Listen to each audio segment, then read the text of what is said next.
Hi everyone, I'm at CEA Industry Forum with Jess3, the founder of the creative agency Jess3, and we're here today talking about social media, and you guys specialize in data visualization.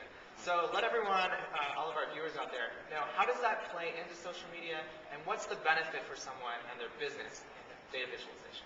All right, so what's interesting about data visualization is we just sort of define that. It's an interactive infographic. And so one of the inherent things of social media is that you've got a live feed of information. So we're most familiar with things like Twitter. It's text-based. You can imagine things like the trending topics that they do naturally. So basically what we're doing is we're trying to recreate features that are actually already inherently ingrained into these interfaces, right? Like you are constantly being recommended things.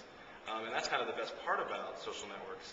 And so basically what we do is we say, with the pipes available, with the APIs available, we can recreate those things. So you can see what the trends are over time. You're looking at what people are recommending to each other and what the key items are. Now, I know you and I have talked a little bit. Data visualization is still fairly new, especially with social media. I mean, we said there were a couple of great projects from the past year. There was the Zeitgeist project for South by Southwest. Something Stamen did for the Video Music Awards for MTV. Yep. And then Jess3 did some great projects for the elections last year. Yep. What inspires you, since this is a new field, what makes a project awesome to work on and really elegant looking, and how do you go about that?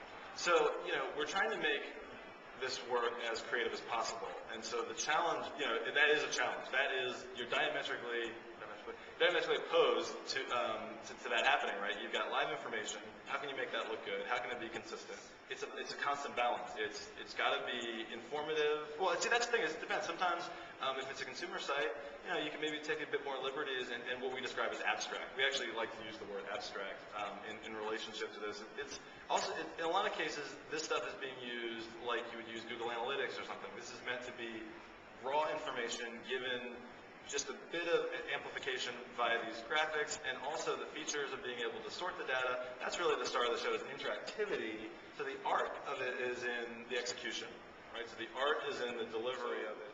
Full circle here, visual storytelling, information design, data visualization. We're just trying to make boring information more interesting. We're trying to tell a story. Right brain, left brain kind of thing.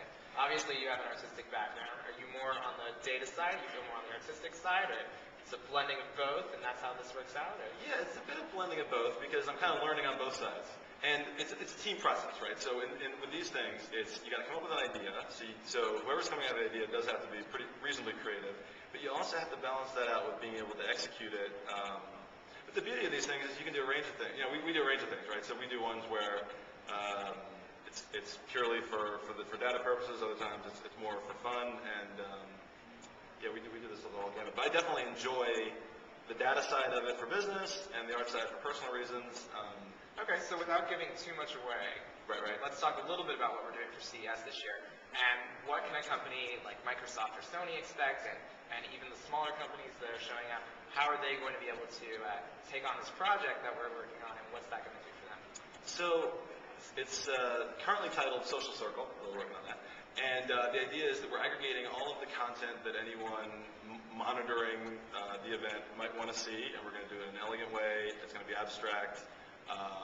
And then in the future, other interesting things that is tracking each one of these companies in the same way, right?